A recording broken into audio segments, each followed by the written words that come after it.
ओम श्री सद्गुरु परमात्मा ने नमः। श्री वशिष्ठ जी बोले, हे राम जी, मन की वृत्ति ही इष्ट और अनिष्ट को ग्रहण करती है और खड्ग की धारवत तीक्ष्ण है। इससे तुम प्रीति मत करो, बल्कि इसको मिथ्या जानकर त्याग करो। हे राम जी, बोध रूपी बेली जो शुभ क्षेत्र और शुभ काल से प्राप्त हुई है, उसको विवेक रूपी जल से सींचो, तब परम पद की प्राप्ति हो। हे राम जी, जब तक शरीर मलिनता को प्राप्त नहीं हुआ और जब तक पृथ्वी पर नहीं गिरा, तब तक बुद्धि को उदार करके संसार से मुक्त हो रहो। मैंने जो वचन तुमसे कहे हैं उनको तुमने जाना है। अब इनका दृढ़ अभ्यास करो, तब दृश्य भ्रम निवृत्त हो जाएगा। यह पांच भौतिक शरीर जो तुमको भासता है, सो तुम्हारा रूप नहीं है। तुम शुद्ध चेतन रूप हो। शुद्ध बोध से विचार करके पांच भौतिक अनात्म अभिमान को उदालक की भांति त्यागो, तो वैसे ही सुखी होगे जैसे मेघों का गर्जन सुनकर मोर प्रसन्न होता है। हे राम जी, सब चैतन्य सत्ता है। मैं अनंत चिदाकाश रूप हूं और देश काल वस्तु के परिच्छेद से रहित हूं। आधि व्याधि भय उद्वेग जरा मरण जन्म आदि संयुक्त मैं नहीं। ऐसा जो देखता है वही पदार्थ यथार्थ देखता है। बाल के अग्र का लक्ष्य भाग करिए और फिर एक भाग के कोटि भाग करिए। ऐसा सूक्ष्म सर्वव्यापी है। ऐसे जो देखता है वही यथार्थ देखता है। मैं सर्वशक्तिमान अनंत आत्मा हूं, सर्व पदार्थों में स्थित और अद्वैत चिदादित्य हूं। ऐसे जो देखता है वही यथार्थ देखता है।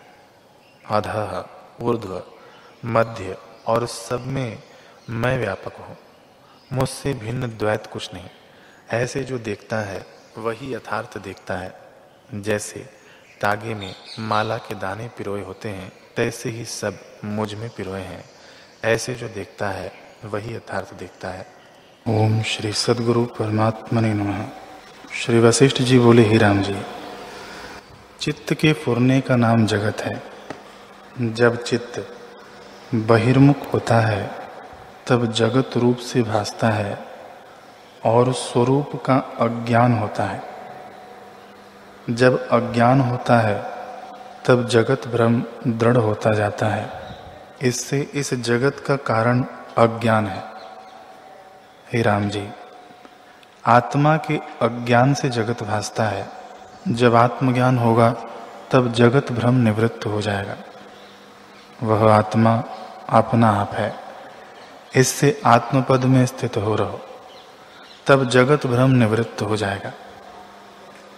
अज्ञान से ही इस जगत की सत्यता प्रतीत होती है और उसमें जैसी जैसी भावना होती है वैसे ही रूप में जगत भासता है। हे राम जी, जिस प्रकार जगत भ्रम सत्य होकर भासता है वह भी सुनो। जो अज्ञानी जीव है वह जब मृतक होता है तब मुक्त नहीं होता, बल्कि अज्ञान के वश जड़ पत्थर सदृश होता है, क्योंकि चेतन रूप है। जब मृत्यु होती है तब आकाश रूप चित्त में ही जगत फुराता है और अपनी वासना के अनुसार नाना प्रकार का होकर जगत भासित हो आता है एवं नाना प्रकार के व्यवहार रचना क्रिया सहित होकर भासते हैं। जीवों की कल्प पर्यंत सब क्रियाएं अंतवाहक होती हैं। तुम देखो, वह जगत क्या है, किसी कारण से नहीं उपजा।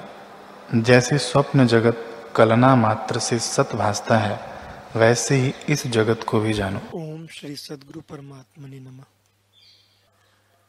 श्री वशिष्ठ जी बोले, हे राम जी, अज्ञानी जीव महानरक को प्राप्त होता है।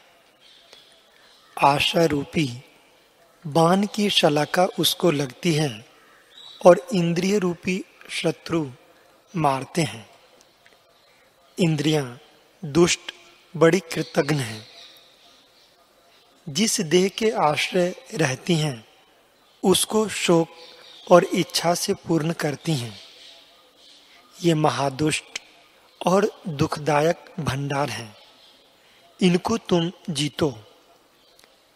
इंद्रियां और मन रूपी चील पक्षी हैं। जब इनको विषय भोग नहीं होते तब ऊर्ध्व को उड़ते हैं, और जब विषय प्राप्त होते हैं तब नीचे को आ गिरते हैं। जिस पुरुष ने विवेक रूपी जाल से इनको बांधा है, उसको ये भोजन नहीं कर सकते। जैसे पाषाण के कमल को हाथी भोजन नहीं कर सकता। हे राम जी, ये भोग आपात रमणीय है और अत्यंत विरस है।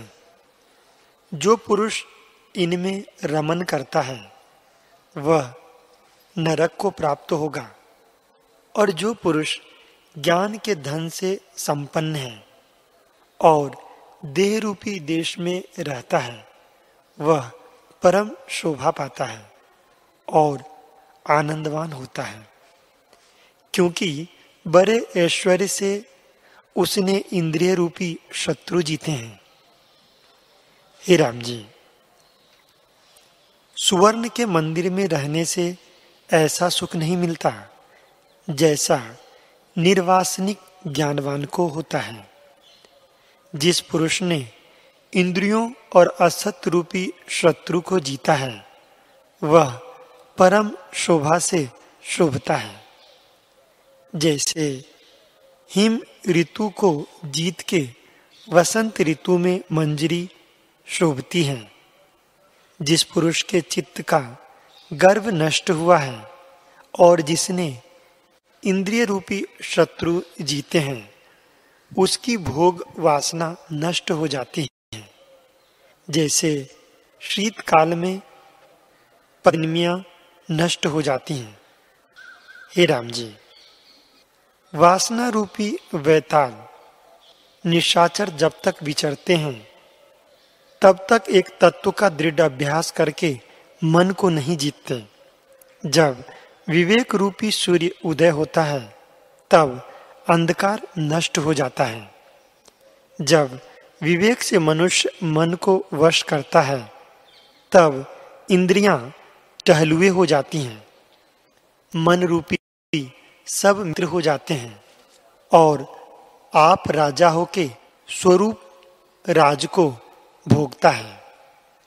हे राम जी, विवेकी की इंद्रियां पतिव्रता स्त्रीवत हो जाती हैं। मन माता की नाई पालना करने वाला होता है और चित्त सुहृद हो जाता है। जब निश्चयवान पुरुष सत शास्त्र को विचारता है तब परम सिद्धांत को प्राप्त होता है और मन अपने मनन भाव को त्याग के शांत रूप पितावत प्रतिपालक हो जाता है। इससे तुम मन को विवेक से वश करो। हरि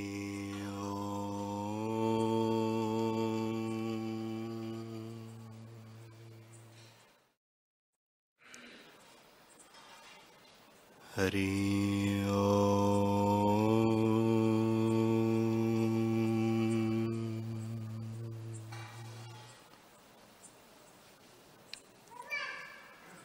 गुरुर्ब्रह्मा गुरुर्विष्णु गुरुर्देवो महेश्वरः गुरुर्साक्षात् परब्रह्म तस्मै श्री गुरवे नमः। श्री योग वशिष्ठ महारामायण निर्वाण प्रकरण सर्ग 153।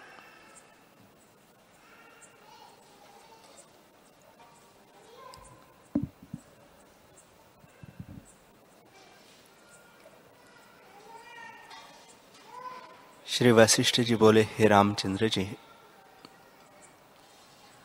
जिन पुरुषों ने ज्ञान से अपना अज्ञान नष्ट नहीं किया उन्होंने करने योग्य कुछ नहीं किया। अज्ञान से पहले अहम भावना होती है, तब आगे जगत भासित होता है। तब जीव लोक परलोक की भावना करता है और इसी भावना से जन्म मरण को पाता है।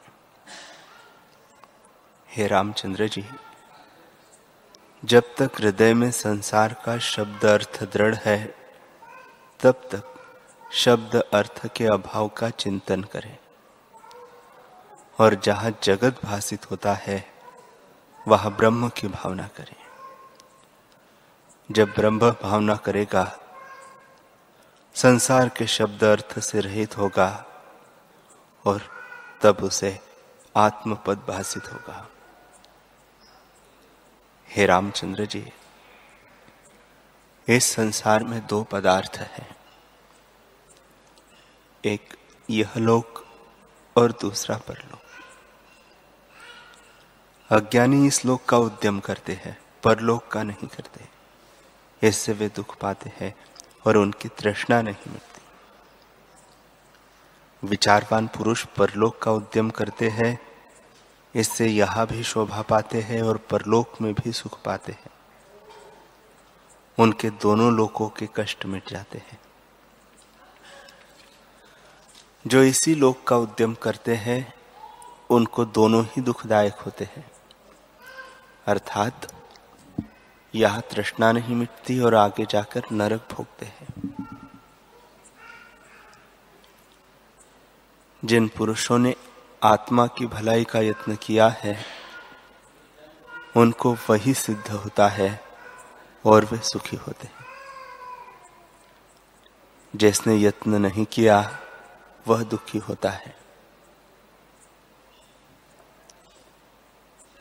इसलिए अहंकार से रहित होने से ही आत्मपद की प्राप्ति होती है। हे रामचंद्र जी, जब तक परिचिन्न अहंकार होता है तब तक दुखी होता है, तब इसका नाम जीव होता है। जो कुछ फुरता है उससे विश्व की उत्पत्ति होती है। जैसे नेत्रों के खोलने से रूप दिखता है और नेत्रों के मूंदने से रूप का अभाव हो जाता है, वैसे ही जब अहंता जागती है तब दृश्य दिखता है, और जब अहंता का अभाव होता है तब दृश्य का भी अभाव हो जाता है। अहंता अज्ञान से सिद्ध होती है और ज्ञान से उपजने से निवृत्त हो जाती है। हे रामचंद्र जी, यदि पुरुष अपना प्रयत्न और साथ ही सत्संग करे तो इस संसार समुद्र से तर जाएगा और किसी प्रकार नहीं तर सकता। हे रामचंद्र जी, युक्ति से जैसे विष भी अमृत हो जाता है, वैसे पुरुषार्थ से सिद्धि प्राप्त होती है। हे राघव, इस जीव को दो रोग है, एक यह लोक और दूसरा परलोक। उनमें दुख पाता है। जिन पुरुषों ने संतों के संगरूपी औषध से इन रोगों की चिकित्सा की है, वे मुक्त रूप है, और जिन्होंने वह औषध नहीं की, वे पुरुष पंडित हो तो भी दुख पाते हैं। वह औषध क्या है? शम, दम और सत्संग। इन साधनों के यत्न से जिसने आत्मपद पाया है, वह कल्याण मूर्ति है। हे रामचंद्र जी, चिकित्सा भी यही है। जिसने औषध की वह कृतार्थ हुआ, और जिन्होंने न की वे भोग में लिपटे रहे। वे मूर्ख वहां पड़ेंगे जहां फिर कोई औषध न पावेंगे। इससे हे रामचंद्र जी, इन भोगों का त्याग करो और आत्म विचार में सावधान हो रहो। यही औषध है। हे राघव, जिस पुरुष ने मन नहीं जीता वह मूढ़ है। वह भोग रूपी कीचड़ में डूबा है और आपदा का पात्र है। जैसे समुद्र में नदियां प्रवेश करती है, वैसे ही उसको आपदा प्राप्त होती है। जिसकी तृष्णा भोग से निवृत्त हुई है और वैराग्य उपजा है, वह मुक्त होता है। जैसे जीवन का आदि बालक अवस्था है, वैसे ही निर्वाण पद का आदि वैराग्य है। हे रामचंद्र जी, जैसे दूसरा चंद्रमा संकल्प नगर और मृग तृष्णा का जल भ्रम से भासित होता है, वैसे यह जगत भ्रम से प्रकट है। संसार का बीज अहंता है। जब अहंता उदय होती है, तब रूप और अवलोक भासित होता है। इससे यही चिंतन करो कि मैं नहीं हूं। जब यही भावना करोगे, तब शेष जो रहेगा वही तुम्हारा शांत रूप है। उसमें आकाश भी शून्य है। अहम के उत्थान से रहित जड़ अजड़ सब केवल आत्म तत्व मात्र है।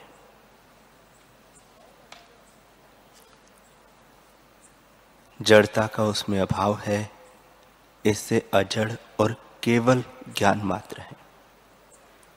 उसमें विश्व ऐसे है जैसे जल में तरंग, पवन में स्पंदन और आकाश में शून्यता। आत्मा से भिन्न कुछ नहीं। जो आत्मा से कुछ भिन्न होता तो प्रलय में उसका नाश हो जाता, पर आत्मा तो प्रलय काल में भी रहता है। जैसे सूर्य की किरणों में सदा जल का आभास रहता है, वैसे ही आत्मा में विश्व का चमत्कार रहता है। जैसे स्वप्न सृष्टि अनुभव स्वरूप होती है, वैसे ही यह जागृत सृष्टि भी अनुभव है। आत्मा भीतर बाहर से रहित, अद्वैत, अजर, अमर, चैत्य से रहित, चैतन्य और सब शब्द अर्थ का अधिष्ठान है। अहम के स्फुरण से दूसरा भासित होता है। फुरना न फुरना वही है। जैसे चलना और ठहरना दोनों पवन के रूप हैं। जब पवन चलता है तब प्रतीत होता है, और जब ठहरता है तब नहीं मालूम पड़ता। वैसे ही जब चित्त शक्ति फुरती है, तब विश्वरूप होकर भासित होती है, और जब नहीं फुरती तब केवल मात्र पद रहता है। वह पद निराभास, अविनाशी, निर्विकल्प और सबका अपना रूप है। सत्य असत्य, जड़ चेतन आदि सब शब्द अर्थ उसी अधिष्ठान में स्फुरते हैं। इससे उसी अपने स्वरूप में स्थित हो, जो परमात्मा सत्ता आत्म तत्व अपने स्वभाव में स्थित और अहम त्वम से रहित केवल आकाश रूप सबका अधिष्ठान है।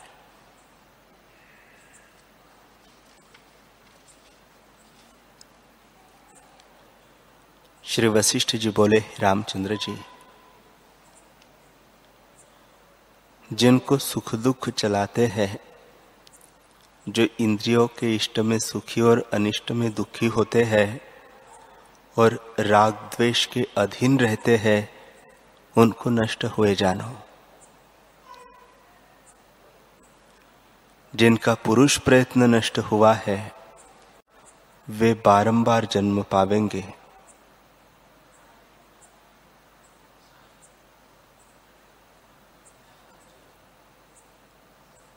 और जिनको सुख दुख नहीं चलाते, उनको तुम अविनाशी जानो। वे जन्म मरण की फांसी से मुक्त हुए हैं और उनके लिए शास्त्र का उपदेश नहीं है। हे रामचंद्र जी, राग द्वेष तब होता है जब मन में इच्छा होती है, और इच्छा तब होती है जब संसार की सत्यता मन में दृढ़ होती है। मनुष्य जिसको असत्य जानता है, उसको बुद्धि नहीं ग्रहण करती। और उसकी इच्छा भी नहीं होती। और जिसको सत्य जानता है उसमें बुद्धि दौड़ती है। हे रामचंद्र जी, अज्ञानी को संसार सत्य लगता है, इससे दुख पाता है। जब वह शांत पद का यत्न करे तब दुख से मुक्त हो। जिसमें अहम त्वम जगत ब्रह्म आदि शब्द कोई नहीं और जो केवल चिन्मात्र आकाश रूप है, उसमें ये शब्द कैसे हो? यह सब शब्द विचार के निमित्त कहे हैं। वास्तव में कोई शब्द नहीं है, वह अद्वैत और चैत्य से रहित चिन्मात्र है। जब सब शब्दों का बोध हुआ तब शेष शांत पद रहता है। इसी से उसे आत्म तत्व मात्र कहा है। यह जगत उसी में भासित होता है। इस जगत में जहां ज्ञप्ति जाती है उसका ज्ञान होता है। हे रामचंद्र जी, एक अधिष्ठान है और दूसरा ज्ञप्ति ज्ञान है। अधिष्ठान ज्ञान सर्वज्ञ ईश्वर को है और ज्ञप्ति ज्ञान जीव को। एक लिंग शरीर का जिसको अभिमान है वह जीव है और सब लिंग शरीरों का अभिमानी ईश्वर है। जहाँ इस जीव की ज्ञप्ति पहुंचती है उसको यह जानता है। जैसे एक शैया पर दो पुरुष सोए हो और एक को स्वप्न आए कि मेघ गरजते हैं, तब दूसरा उस मेघ का शब्द नहीं सुनता क्योंकि ज्ञप्ति उसको नहीं आई, परंतु मेघ तो उसके स्वप्न में है। जैसे सिद्ध विचरते हैं और जीवों को नहीं दिखते क्योंकि उनकी ज्ञप्ति उन तक नहीं जाती। सब सृष्टि बसती है, उसका ज्ञान ईश्वर को है। वह सृष्टि भी संकल्प मात्र है, कुछ बनी नहीं और भ्रम से भासित होती है।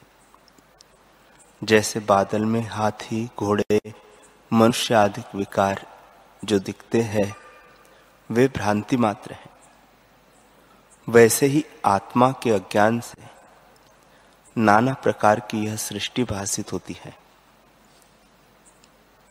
हे रामचंद्र जी, यह आश्चर्य है कि आत्मा में अहंकार का उत्थान होता है कि मैं हूं और वह अपने को वर्णाश्रमी मानता है।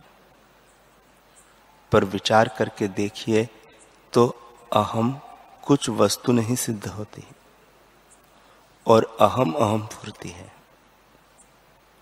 यह आश्चर्य है कि अहम कहां से उठा है और शुद्ध आत्म ब्रह्म में कैसे उपस्थित हुआ।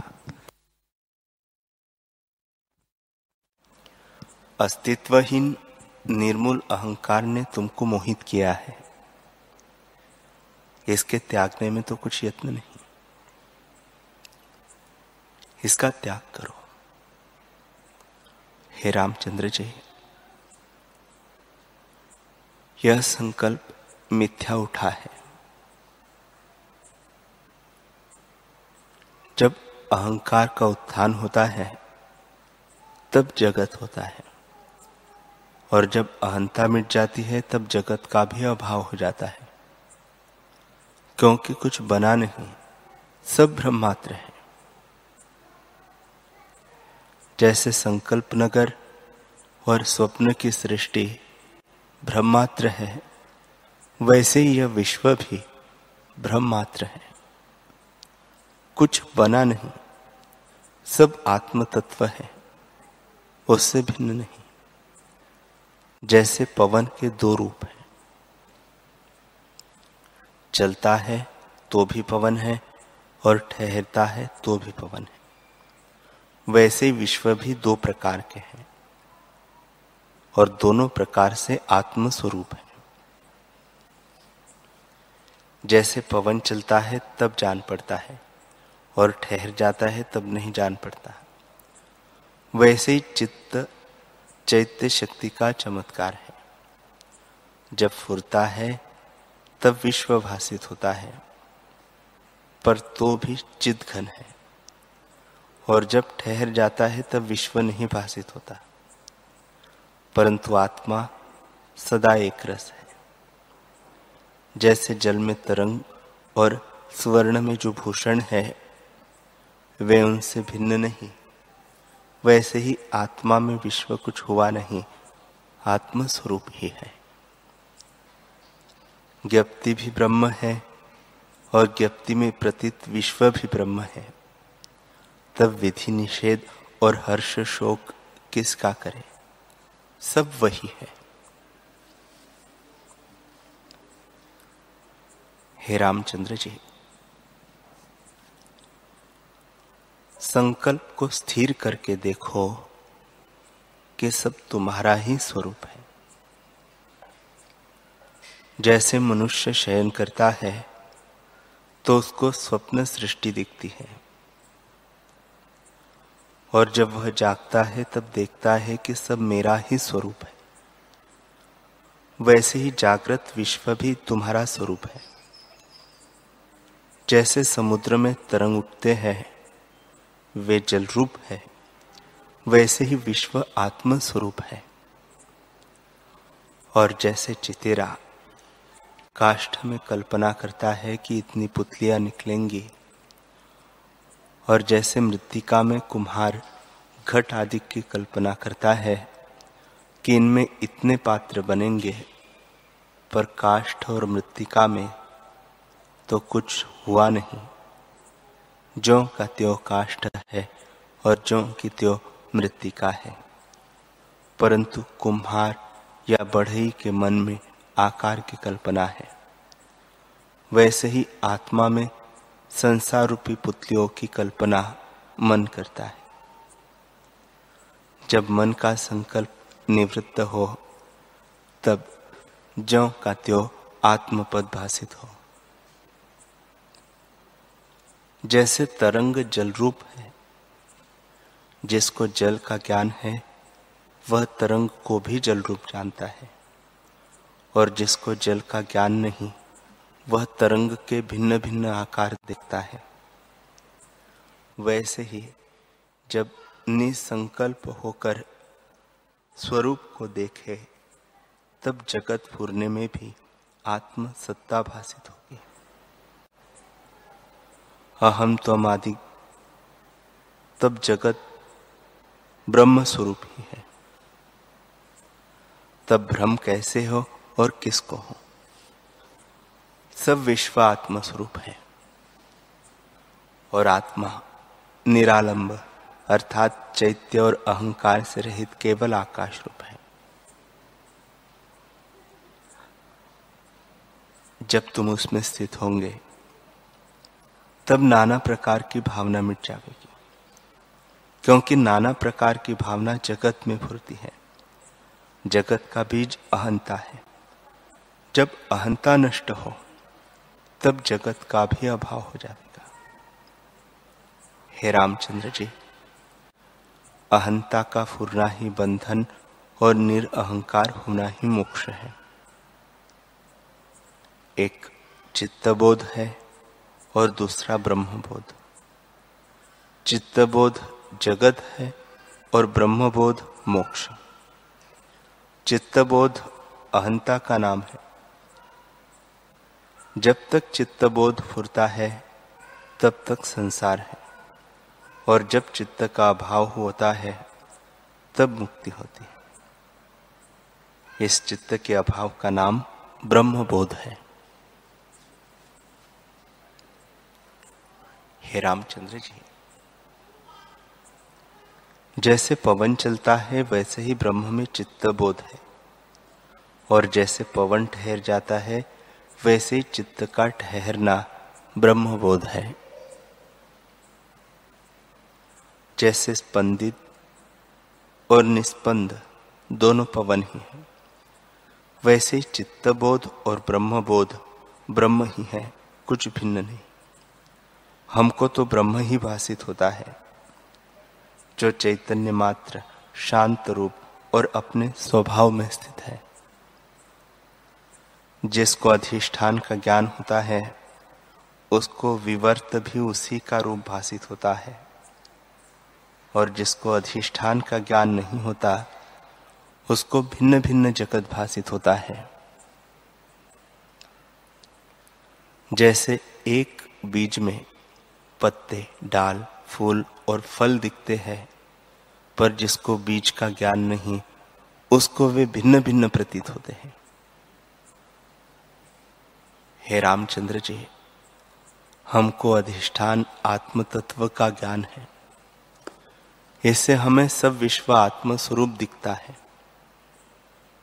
पर अज्ञानी को नाना प्रकार का विश्व और जन्म मरण भासित होते हैं। हे रामचंद्र जी, सब शब्द आत्म तत्व में फुरते हैं, और सबका अधिष्ठान निराकार, निर्विकार, शुद्ध आत्मा सबका अपना रूप है।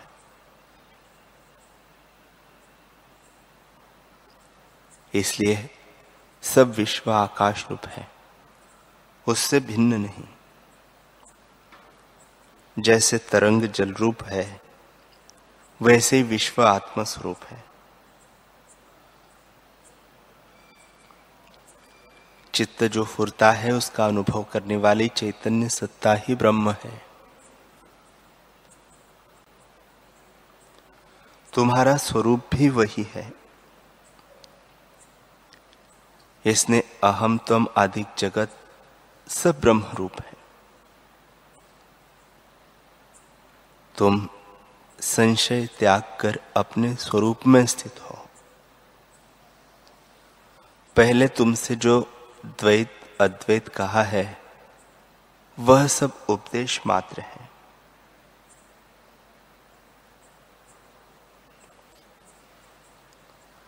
चित्त की वृत्ति को स्थिर करके देखो, सब ब्रह्म है, भिन्न कुछ नहीं।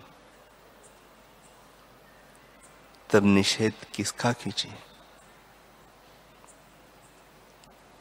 हे रामचंद्र जी, ज्ञानवान चित्त की दो वृत्तियां कहते हैं, एक मोक्ष रूप और दूसरी बंधन रूप।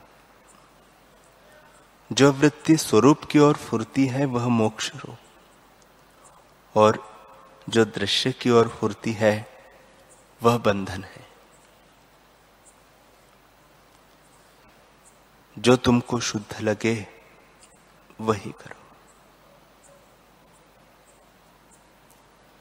जो दृष्टा है वह दृश्य नहीं होता, और जो दृश्य है वह दृष्टा नहीं होता, पर आत्मा तो अद्वैत है। इससे दृष्टा में दृश्य पदार्थ कोई नहीं। तुम क्यों दृश्य की ओर झुकते हो और अनहोते दृश्य को ग्रहण करते हो? तुम्हारा दृष्टा नाम भी दृश्य से होता है। जब दृश्य का अभाव जानो, तब अवाच्य पद है, उसको वाणी से कहा नहीं जा सकता। हे रामचंद्र जी, जैसे अंगी और अंग वाले, आकाश और शून्यता, जल और द्रवता, बर्फ और शीतलता में कुछ भेद नहीं, वैसे ही ब्रह्म और जगत में कुछ भेद नहीं। कोई जगत कहे अथवा ब्रह्म कहे, एक ही बात है। जगत ही ब्रह्म है और ब्रह्म ही जगत है। इससे आत्मपद में स्थित हो। भ्रम से जो अपने को कुछ और मानते हो, उसको त्याग कर ब्रह्म ही की भावना करो, और अपने को मनुष्य कभी न जानो। जो अपने को मनुष्य जानोगे, तो यह निश्चय अधोगति को प्राप्त कराने वाला है। ऐसे अपने स्वरूप में स्थित हो जाओ।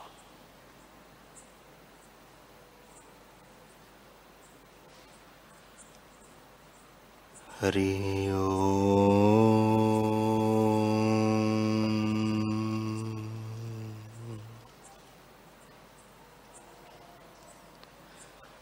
हरि ओम।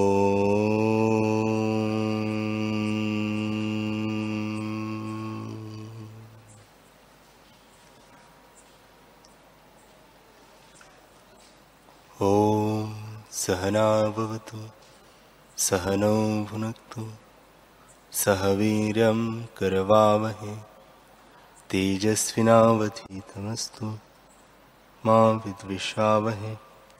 ओम शांति शांति शांति। श्री सद्गुरुदेव भगवान की जय।